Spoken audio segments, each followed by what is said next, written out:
어제까지 팔짱 끼고 다니던 아이가 오늘 저녁 식탁에서 고개를 숙입니다. 엄마, 나 오늘 점심 혼자 먹었어. 숟가락을 놓게 되더라고요. 뭐라고 말해줘야 할지 모르겠는 거예요. 카톡 단체방에서 우리 아이만 빠져 있었다는 걸 알게 된 날, 학교 앞에서 무리지어 걸어가는 아이들 사이에 내 딸이 없는 걸 본 날, 그 순간 머릿속을 스치는 생각이 있었어요. 우리 애가 뭘 잘못한 걸까? 그런데 먼저 말씀드리고 싶은 게 있어요. 이건 우리 아이의 잘못이 아닙니다.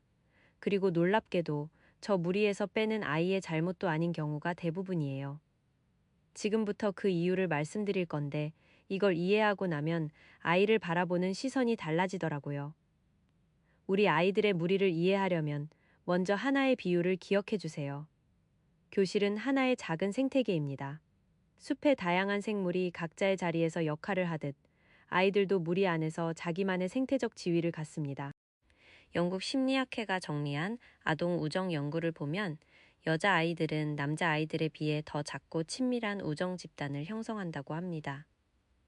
남자아이들이 10명 넘게 몰려다니며 축구를 하는 동안 여자아이들은 3에서 5명이 깊은 감정을 나누는 구조를 선호하더라고요. 여기서 중요한 건 이겁니다. 숲속의 생물들이 각자 다른 역할을 맡듯 무리 안에서도 역할이 나뉩니다. 분위기를 이끄는 아이, 갈등을 조율하는 아이, 정보를 전달하는 아이, 조용히 따라가는 아이. 이건 누가 시켜서 정해지는 게 아니에요. 아이들이 본능적으로 자기 자리를 찾아가는 겁니다. 생태계에서 포식자와 분해자가 자연스럽게 존재하듯이요. 그러면 갈등은 왜 생기느냐? 생태계에도 계절이 바뀌잖아요. 무리 안에서 계절이 바뀌는 순간이 옵니다. 얘네 엊그제까지 제일 친했는데요. 부모님들이 가장 많이 하시는 말씀이에요. 그런데 이게 비정상이 아니었더라고요. 뉴욕 주립대 버팔로 캠퍼스 연구팀이 흥미로운 조사를 했어요. 만 3세부터 12세까지의 아이들을 관찰했는데 궁금했던 건 이거예요. 관계적 공격성, 그러니까 따돌리거나 험담하는 행동이 몇 살부터 나타날까? 결과가 의외였습니다. 일부 여자아이들은 유치원 때부터 이미 이런 사회적 전략을 이해하고 있었어요. 진짜 발견은 따로 있었습니다. 이런 행동이 나쁜 아이의 신호가 아니라 사회적 관계를 파악하는 능력이 먼저 발달했다는 의미였던 거예요. 생태계로 돌아가 볼게요.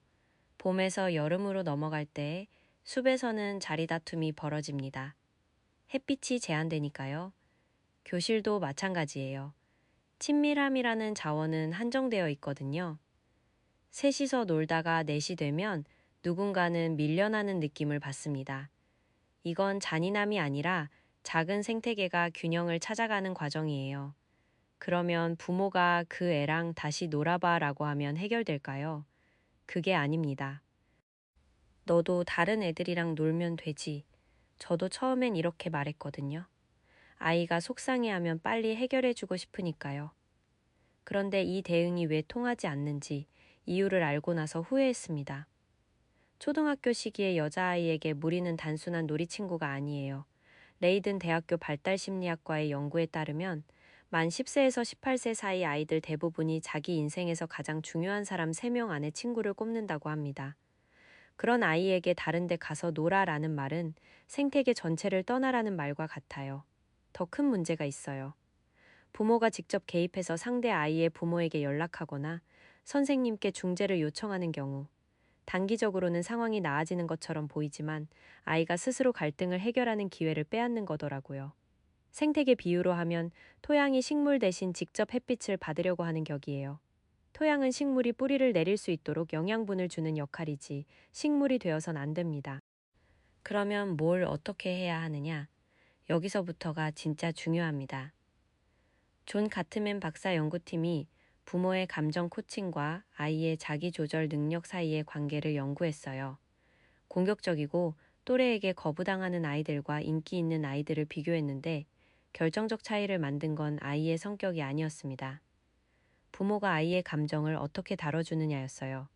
특히 아버지의 감정 코칭이 아이의 주의력 조절과 깊은 관련이 있었고 어머니의 감정 코칭은 감정 조절 능력을 끌어올렸습니다. 구체적으로 어떻게 하느냐? 아이가 오늘 지은이가 나만 빼고 놀았어 라고 했을 때 3단계입니다. 첫째, 감정의 이름을 붙여줍니다. 그래서 속상했구나. 혼자라는 느낌이 들었겠다. 둘째, 상대방의 입장을 같이 상상합니다.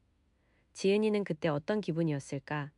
왜 그랬을 것 같아? 셋째, 해결 방법을 아이가 직접 떠올리게 합니다. 내일 내가 할 수 있는 게 뭐가 있을까? 이때 절대 하지 말아야 할 말이 하나 있어요. 지은이가 나쁜 거야. 상대를 악당으로 만드는 순간 아이는 갈등을 해결할 의지를 잃습니다. 생태계에서 한 종을 제거하면 전체 균형이 무너지듯 관계도 같습니다. 그런데 이것만으로는 부족한 경우가 있어요. 지금 댓글로 한번 세워주세요. 우리 아이가 현재 속해 있는 또래 집단이 몇 개인가요? 학교 반 하나뿐인가요? 아니면 학원, 동네, 취미 모임까지 합쳐서 3개 이상인가요? 캐나다 퀘벡 지역의 초등학교 5곳에서 만 9세부터 12세까지 451명을 4년간 추적한 연구가 있습니다. 미란다 비트블리트 연구팀이 발견한 건 이거예요. 무리에 속하지 못한 아이들, 특히 여자아이들이 내면화 문제, 그러니까 불안이나 우울 같은 심리적 어려움을 더 많이 겪었습니다. 여기서 핵심은 무리에 속하느냐 마느냐가 아니에요. 하나의 생태계에만 의존하느냐, 여러 생태계에 뿌리를 두고 있느냐입니다. 숲 하나가 산불로 타버려도 다른 곳에 씨앗이 있으면 살아남잖아요. 아이도 마찬가지예요. 학교에서 무리가 흔들릴 때 미술 학원 친구들이 있는 아이와 없는 아이는 회복 속도가 다릅니다. 주말 축구 모임이 있는 아이, 동네 도서관에서 만나는 아이가 한 명이라도 있는 아이. 이 아이들은 학교 무리에서 밀려나도 자기 존재를 확인할 곳이 있어요. 부모가 해야 할 일은 명확합니다. 아이가 학교 밖에서도 또래를 만날 수 있는 기회를 만들어주세요. 이건 스케줄을 빡빡하게 채우라는 말이 아니에요. 아이가 자기 관심사를 중심으로 자연스럽게 사람을 만나는 환경을 설계하라는 겁니다. 그런데 함정이 있어요. 감정 코칭도 했습니다. 다양한 모임에도 보냈습니다. 그런데도 아이가 계속 같은 패턴을 반복하는 가정이 있어요. 무리에 들어갔다가 밀려나고 또 들어갔다가 또 밀려납니다. 이럴 때 부모가 놓치고 있는 게 하나 있더라고요. 생태계의 계절이 바뀌는 건 자연스러운 현상이라고 했잖아요. 그런데 많은 부모가 저 포함해서 아이의 생태계에 영원한 여름이 오길 바랍니다. 갈등 없이 배제 없이 늘 좋은 관계만 유지되길요. 그게 불가능한 이유는 이겁니다. 흐로닝원 대학교 사회학과에서 청소년 무리의 위계 구조와 행동의 관계를 연구했어요. 발견된 사실은 평등한 무리에서도 지위 경쟁이 일어나고 위계적인 무리에서도 협력이 나타난다는 거였습니다. 갈등 자체를 없앨 수 없어요. 갈등은 생태계의 계절과 같아서 반드시 돌아옵니다. 부모가 진짜 해야 할 일은 계절이 바뀌지 않게 막는 게 아니에요.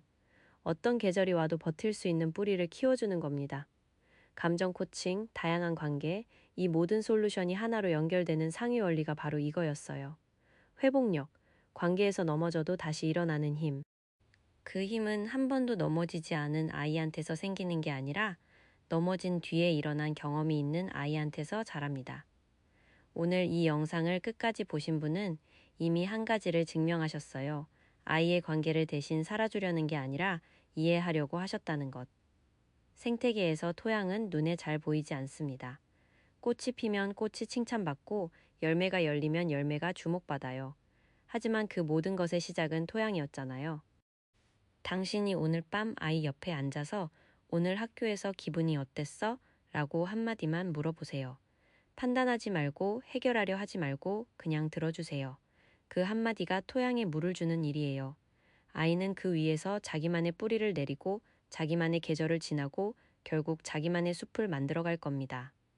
여자아이의 무리 문화는 문제가 아닙니다. 사회성이라는 숲이 자라나는 과정이에요. 그리고 그 숲을 가장 먼저 키워주는 건 누구보다 당신입니다.